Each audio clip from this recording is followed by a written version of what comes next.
Hi hello ನಮಸ್ಕಾರ ಸ್ನೇಹಿತರೆ. ನಮ್ಮ ಬೆಂಗಳೂರು ನಾಯ್ಡೂಸ್ ಕಿಚನ್ ಯೂಟ್ಯೂಬ್ ಚಾನಲ್ಗೆ ನಿಮಗೆಲ್ಲರಿಗೂ ಸುಸ್ವಾಗತ. ಇವತ್ತು ನಾವು ಕ್ವೈಲ್ಸ್ ಎಗ್ ಮಸಾಲ ಹೇಗೆ ಮಾಡೋದು ಅಂತ ತಿಳಿಸ್ಕೊಡ್ತಾ ಇದ್ದೇವೆ. ಹಲೋ ಫ್ರೆಂಡ್ಸ್, ಬೆಂಗಳೂರು ನಾಯ್ಡೂಸ್ ಕಿಚನ್ಗೆ ಸಬ್ಸ್ಕ್ರೈಬ್ ಆಗಿದವರು ಈ ವಿಡಿಯೋ ಕೆಳಗಿನ ಕೆಂಪು ಬಣ್ಣದ ಸಬ್ಸ್ಕ್ರೈಬ್ ಬಟನ್ ಒತ್ತಿ, ನಂತರ ಪಕ್ಕದಲ್ಲೇ ಇರೋ ಬೆಲ್ ಬಟನ್ನ ಸಹ ಒತ್ತಿ. ವಿನೂತನ ಮತ್ತು ಹೊಸ ವಿಡಿಯೋಗಳು ನಿಮಗಾಗಿ ಕಾಯ್ತಾ ಇವೆ. ನಾನಿಲ್ಲಿ 2 ಬಾಕ್ಸು ಮೊಟ್ಟೆಗಳು, ಅಂದರೆ ಹೆಚ್ಚು ಕಡಿಮೆ ಇದರಲ್ಲಿ 24 ಮೊಟ್ಟೆ ಇದೆ ಸ್ನೇಹಿತರೆ. ಈ 24 ಮೊಟ್ಟೆನ ಮೊದಲಿಗೆ ಬೇಯಿಸ್ಕೊಳ್ತೀನಿ.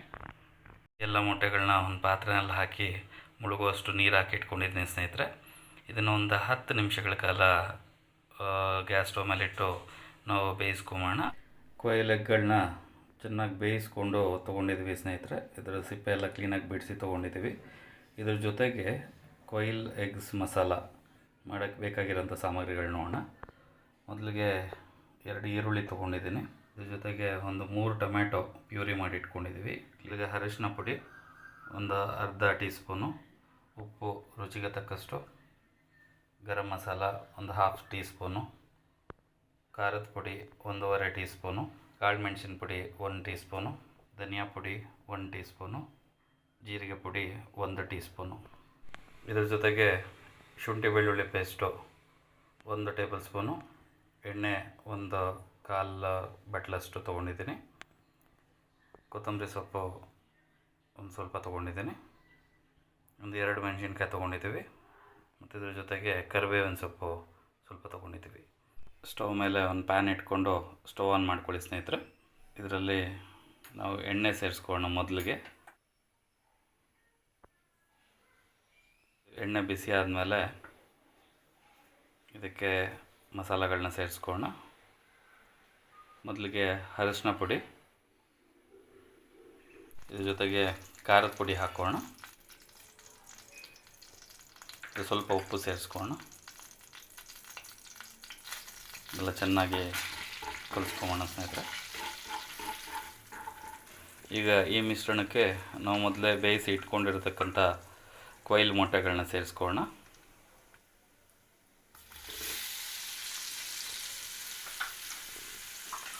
ನಾವು ಚೆನ್ನಾಗಿ ಒಂದು 2 ನಿಮಿಷಗಳ ಕಾಲ ಚೆನ್ನಾಗಿ ಫ್ರೈ ಮಾಡ್ಕೊಳ್ಳೋಣ ಸ್ನೇಹಿತರೆ.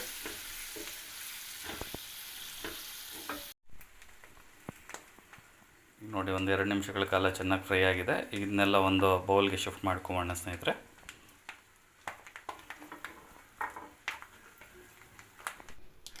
ಈಗ ನಾವು ಇದೇ ಎಣ್ಣೆಗೆ ಸ್ವಲ್ಪ ಕರಿಬೇವಿನ ಸೊಪ್ಪನ್ನು ಸೇರಿಸ್ಕೊಳ್ಳೋಣ.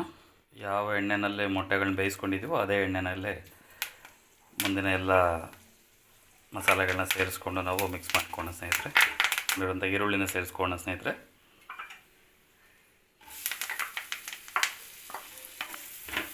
ಈ ಈರುಳ್ಳಿ ಚೆನ್ನಾಗಿ ಒಂದು 1-2 ನಿಮಿಷಗಳ ಕಾಲ ಫ್ರೈ ಆಗಬೇಕು. ಸೊ ಇದನ್ನು ಒಂದು ಲಿಡ್ ಮುಚ್ಚಿ ನಾವು ಇದನ್ನು ಒಂದು 2 ನಿಮಿಷಗಳ ಕಾಲ ಹೀಗೆ ಬೇಯಿಸ್ಕೊಳ್ಳೋಣ ಸ್ನೇಹಿತರೆ. ತೆಗೆದು ನೋಡೋಣ ಸ್ನೇಹಿತರೆ ಒಳಗಡೆ ಹೇಗಾಗಿದೆ ಅಂತ. ಈರುಳ್ಳಿ ಚೆನ್ನಾಗಿ ಬೆಂದಿದೆ. ನಾವು ಸ್ವಲ್ಪ ಈಗ ಶುಂಠಿ ಬೆಳ್ಳುಳ್ಳಿ ಪೇಸ್ಟ್, ಜಿಂಜರ್ ಗಾರ್ಲಿಕ್ ಪೇಸ್ಟ್ನ ಸೇರಿಸ್ಕೊಳ್ಳೋಣ ಸ್ನೇಹಿತರೆ. ಇದ್ರ ಜೊತೆಗೆ 1-2 ಹಸಿಮೆಣ್ಸಿನ್ಕಾಯಿ ಸಹ ತೆಗೆದಿಟ್ವಲ್ಲ, ಆ 2 ಹಸಿಮೆಣ್ಸಿನ್ಕಾಯಿನ ಸಹ ಸೇರಿಸ್ಕೊಂಡು ಒಂದು ನಿಮಿಷಗಳ ಕಾಲ ಹುರ್ಕೊಳ್ಳೋಣ ಸ್ನೇಹಿತರೆ. ನೋಡಿ, ನಮ್ಮ ಈರುಳ್ಳಿ ಎಲ್ಲ ಚೆನ್ನಾಗಿ ಬೆಂದಿದೆ. ಇದರಲ್ಲಿ ಈಗ ಈ ಟೊಮ್ಯಾಟೊ ಪ್ಯೂರಿ ಇದನ್ನ ಸೇರಿಸ್ಕೊಳ್ಳೋಣ ಸ್ನೇಹಿತರೆ. ಟೊಮ್ಯಾಟೊ ಪ್ಯೂರಿ ಸೇರಿಸಿ ಚೆನ್ನಾಗಿ ಒಂದು ಮಿಕ್ಸ್ ಕೊಟ್ಬಿಡೋಣ ಇದಕ್ಕೆ.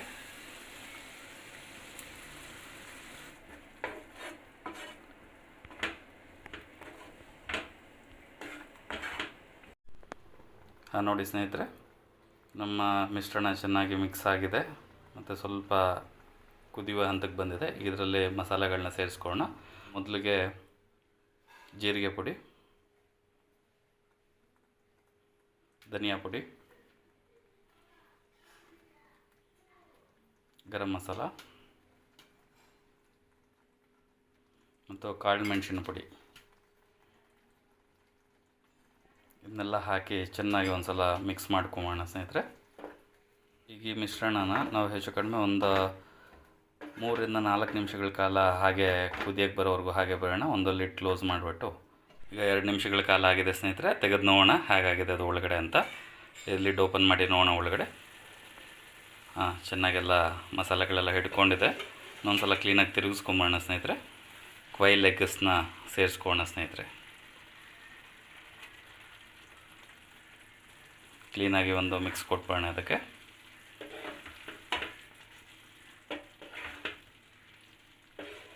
ತುಂಬ ಕಲರ್ಫುಲ್ಲಾಗಿ ಬಂದಿದೆ. ಇದು ತುಂಬ ರುಚಿಯಾಗೂ ಸಹ ಇರುತ್ತೆ. ನೋಡಿ, ಇದನ್ನೆಲ್ಲ ಚೆನ್ನಾಗಿ ನಾವು ಈ ಥರ ಮಿಕ್ಸ್ ಮಾಡ್ಕೊಳ್ತಾ ಇದ್ದೀವಿ. ಇದನ್ನು ಮತ್ತೆ ಒಂದು 2 ನಿಮಿಷಗಳ ಕಾಲ ಹಾಗೆ ಲಿಡ್ ಕ್ಲೋಸ್ ಮಾಡಿ ಬಿಟ್ಬಿಡೋಣ ಸ್ನೇಹಿತರೆ. ಮೊಟ್ಟೆಗೂ ಸಹ ಚೆನ್ನಾಗಿ ಮಸಾಲೆಗಳು ಹಿಡ್ಕೊಳ್ಳಿ. ಇದು ತುಂಬ ರುಚಿಕರವಾಗಿ ಬರುತ್ತೆ. ಈಗ ನೋಡೋಣ ಸ್ನೇಹಿತರೆ ಹೇಗಾಗಿದೆ ಅಂತ. ಲಿಡ್ ಓಪನ್ ಮಾಡಿ ಒಳಗಡೆ ಒಂದು ಸಲ ಹೋಗಿ ನೋಡೋಣ. ನೋಡಿ ಸ್ನೇಹಿತರೆ, ಚೆನ್ನಾಗಿ ಎಣ್ಣೆ ಎಲ್ಲ ಬಿಟ್ಕೊಂಡಿದೆ. ತುಂಬ ಕಲರ್ಫುಲ್ಲಾಗಿ ಬಂದಿದೆ. ವಾಸನೆಯೂ ತುಂಬ ಚೆನ್ನಾಗಿ ಬರ್ತದೆ. ಇನ್ನೊಂದು ಸಲ ಕ್ಲೀನಾಗಿ ಮಿಕ್ಸ್ ಮಾಡ್ಕೊಂಬೋಣ.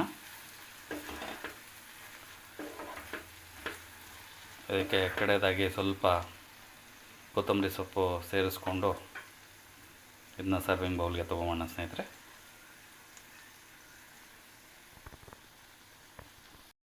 ನೋಡಿ ಸ್ನೇಹಿತರೆ, ನಮ್ಮ ತುಂಬ ರುಚಿಯಾಗಿರ್ತಕ್ಕಂಥ ಕ್ವೈಲ್ ಎಗ್ಸ್ ಮಸಾಲ ಸವಿಯೋದಕ್ಕೆ ಸಿದ್ಧವಾಗಿದೆ. ಇದನ್ನು ಚಪಾತಿ, ರೋಟಿ, ಪೂರಿ ಮತ್ತು ಅನ್ನದ ಜೊತೆಗೂ ಸಹ ತೊಗೋಬೋದು. ತುಂಬ ರುಚಿಯಾಗಿ ಬರುತ್ತೆ. ನೀವು ಮನೇಲಿ ಮಾಡಿ ನೋಡಿ ಸ್ನೇಹಿತರೆ. ಮಾಡಿ ನನಗೆ ನಿಮ್ಮ ಅಭಿಪ್ರಾಯಗಳನ್ನ ತಿಳಿಸಿ. ನಮ್ಮ ಕಾಮೆಂಟ್ ಬಾಕ್ಸ್ನಲ್ಲಿ ನಿಮ್ಮ ಅಭಿಪ್ರಾಯಗಳನ್ನ ತಿಳಿಸಿ ಸ್ನೇಹಿತರೆ. ಈ ವಿಡಿಯೋ ನೋಡಿದ್ದಕ್ಕೆ ಧನ್ಯವಾದಗಳು ಸ್ನೇಹಿತರೆ.